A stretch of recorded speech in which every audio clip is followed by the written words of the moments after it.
So, this is also a very short book. I think it's, let me just double check for you, but 180... No, it does hit... 180 pages. Took you a day to read, yeah. Yeah, 2 days maybe. This is... It started out a bit slow, and I really, really thought it was going to go down the gutter at one point. Okay. But then it turned into just like your Shakespearean type of ending with like a lot of stuff happening, and I was kind of like, oh, okay, fair enough. It kind of feels like to me with Glorious Exploits in a way, like it was just going to be like, yeah, at first, and then I got to the last quarter and I'm like, okay. Like, that actually definitely deserves the yeah. But... So Anne Radcliffe is important because she was a very early Gothic writer that gave us like a lot of these types of Gothic stories, and the only good Jane Austen book was basically Northanger Abbey, which is a parody of an Anne Radcliffe type of novel. So a very early writer, we're talking way before like, Dickens and everything like that, so very important. Don't hear her get talked about that much anymore, which is kind of a shame. Radcliffe? Yeah, for being so early and influential. I only recognize the name. I don't know if I recognize any of her works. I always confuse her with Anne Rice, who's also writing vampire books, so that's a bit unfair. I was thinking of Ayn Rand at the beginning. Yeah. So, no, not her. That's good. Do you know what, though? Do you need to read Atlas Shrugged? Maybe. I don't know, maybe.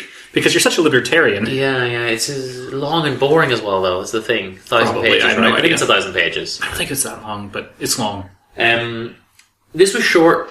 It was nice. I do want to say one thing, though. I've often said that Jane Austen is not very good, but it's like an important demo for all the Victorian authors who came later. But now having read this, and especially after having read Tom Jones last time, it's like, Dickens got his influence almost directly from that, it feels like. So, I guess with retrospect, Jane Austen was trash. Oh, no. I've now downgraded her from that one useful bit of, at least she paved the way, kind of thing. Oh my god, you're right about Atlas Shrugged. 1,168 pages for the first edition. Yeah, it's long. It's unreadable. Okay, never mind. Anyway, irrelevant to what we're talking about.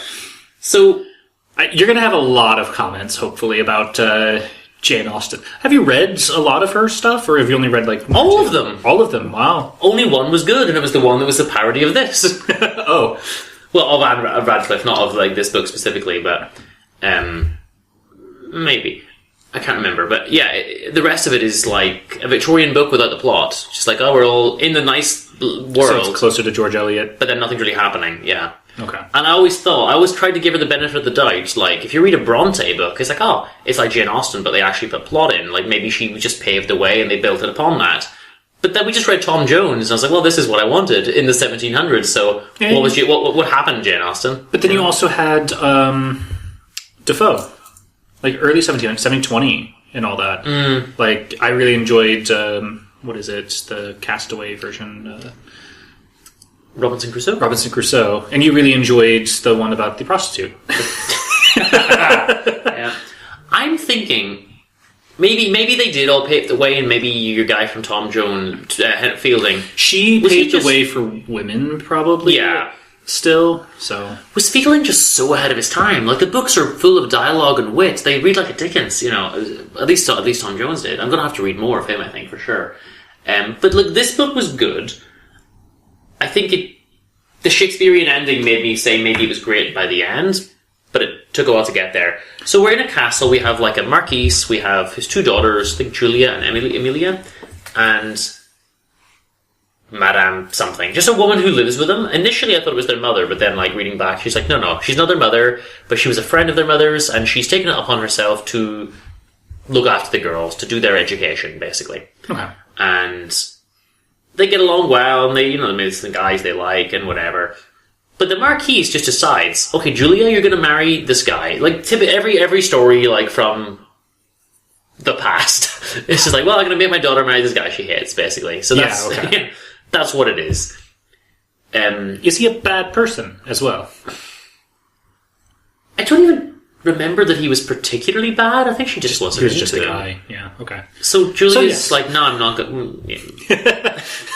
Sorry, I answered my own question there. Men are bad. So Julia... We were watching a movie last month where basically all the men were murderers. We did! So... And all the women were topless. All the women were topless and all the men were murderers. Exactly how the world is. Yeah.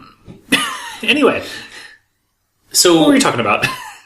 Well, you distracted me. Yes, about topless women. God damn it. So basically... she doesn't want to marry this guy. She runs away. Oh, okay. It's kind of weird because I get the feeling that all of the action in this book takes place in a small space. So they're in a castle, right? Like a big old castle, and they haven't even explored all of it. And there's dungeons, and there's tunnels, and there's all this space, and they've never gone into like this wing and this wing. It just seems to be massive. And then they escape, and there's brigands in the forest and this type of thing. But she's like, I'm going to run away from home. And I get the feeling that she's like, just down the street. It doesn't feel like she's gone very far, you know? Oh, okay. That's the vibe that I get. And I think they are surrounded by forest, but I don't think she's ever gotten out of that forest, you know? She's like, I'm going to go away forever. And I'm right, you can see me from the window, is kind of the vibe that I get. So it doesn't even feel like as big as like Wuthering Heights feels like? It doesn't. Like just acres upon acres between houses? It feels very small. Okay. So Amelia's like sad that, you know, she's left or whatever. The Marquise is kind of an ass. He just obviously like wants to get her back. There's another guy, there's a brother, Ferdinand, I think he's called, and he's like, oh my god, I gotta go help and like go into the forest and try to find her and whatever. He hears ghost noises in the castle. Ooh. And he's like, I hear like a wailing woman's sounds and things like this. And the Marquis is just like, you crazy kids and your ghosts and your nonsense, you know. I wonder though, because there's a bit that someone circled in this book where they pointed out a description of the Gothic architecture. Was Anne Radcliffe the one who decided that Gothic architecture was linked to horror? Oh, interesting. Because there's no innate reason why it would be. And we have all these like Gothic stories, and we think of Gothic as being spooky, but it is just a type of architecture and a period of time, essentially. That is fair. It feels like she maybe created, or at least helped to create, that idea. We have to see if there's anything earlier, but that is pretty early for it. Because I feel like even like the Visigoths weren't considered anything. Well, yeah, I don't know. I have a book written down here, which is supposed to be the first ever Gothic story, so it might predate her a bit, and it is called The Castle of Otranto. Now, her book, The Castle of Udolpho, I'm going to be sad if I read Udolpho and then I read Otranto and it's just like a clear rip-off or something. I read the same book twice in a row. It might just be the same. But we'll see. But better written, potentially. Maybe. So, there's a totally needless second set of characters doing the same thing. So he goes to find, he's like, there you go, I found Julia, and then the guy comes in and he's like, hold on, that's not her dad. It's a different Marquise looking for his daughter. Oh. Also, and there's a bit of comedy of errors type thing with the two dads, like, find the wrong daughters, you know, and it's like, it's not the right one, or whatever. It's like, alright, cool. This is completely irrelevant, though, because then they just, the second set, just go away again. It's kind of like, we killed a few pages with that, I guess. It didn't help with the story in any way. Interesting. Something about what you just said made me think of Carmilla. Like, just kind of, again, that Gothic type of style, but you have, like, something about the dads just made me think of, like, In the Woods, something like that. I don't know. So, we find out, okay, basically, Julia does maybe get captured by the brigands at one point. There's a guy she likes. I want to double check his name because I'm pretty sure. Okay. She likes a guy called Hippolytus. And she finds out that he's alive, so that's fine. She doesn't need to run away anymore. She's going to go back with him and marry him without, her dad's permission, obviously. Sure. The weird thing is, I get that like men protected women and everything, but there is a scene where the brigands corner her, and the guy she loves is there, and she's like, cool, well, you go let that gang of men kill you while I hide in this cave. And he dies. Or we think he's dead. It turns out he's not, so happily ever after a bit later on. But as far as she knows, she's like, cool, I'm going to hide in this cave. Guess you can just get murdered over there by those 5 brigands. And there I go. The way you said it, for some reason I thought that he ran away and left her. No! She ran away and left him. Yeah. Okay. They could have both hidden or something. I didn't like it. Just like, well, we're being attacked. Guess the man immediately has to die while the woman runs off. I didn't like that. Jack and Rose in the door. It's the same thing. So, but the cave she hides in has a secret tunnel back to the castle. So this is why they've not gone very far. And she goes through the secret tunnel, and who's in there? It's a prison cell. It's her mum. Ooh, cool. The mum was never dead in the first place. The mum was being kept prisoner by the father for years in a cell in the castle. And a guy would just come in and give her some food once a day. That's a really cool... And that's why they heard the ghost. It was the mum's wailing that they'd been hearing beneath these trapdoors and under these tunnels and things in the dungeons of the castle. And Ferdinand gets imprisoned at one point as well for, disrespecting his father or whatever. And then next to them, we keep this giant bear that's used to hunt humans. Wait, no, that's Winterset Hollow. No, they basically say to Julia, at one point Julia hides in like a convent as well. I'm maybe rereading Winterset Hollow.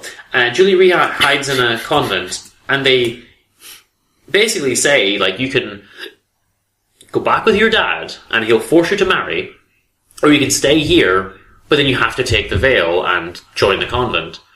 And she's like, cool. I'm gonna escape again. She sneaks off in the middle of the night again to, like, find her lover or whatever. I kind of like that, because the other one, Amelia, is just kind of like, guess I'm here. Yes, Papa. Yeah, like, I appreciate that Julia's, actually doing something. Especially for the time period, that's unheard of. But then it's so sad, because the mum is like, don't worry, you can stay with me. And she's like, yeah, you've got it pretty rough, though. I'm gonna leave. She does not stay with her mum. She's like, you are a prisoner, I'm gonna leave. So that's a bit mean. There's no filial piety. That is sad. No. Okay, spoiler for the ending here. It's actually the Marquise's new wife that he takes in who kills him. I really didn't expect that. I assumed, like, well, he's there, he's gonna, he's got his wife prisoner and everything, he's done that so he can marry, like, a hot younger woman or whatever. But then the new wife is kind of like, nah, you are a bit of an ass, though. So she kills him, and then poisons herself. Ooh. So they're both dead. Then Hippolytus, who's been attacked by the brigands, is actually alive after all. Then he comes leading the brigands. Then Tugelman Verona style. He gets married to the girl, and he becomes the Marquise, and they all live happy. So is that...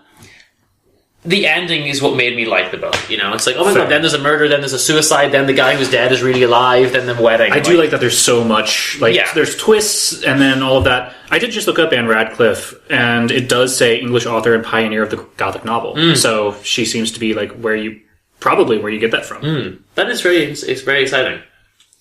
So,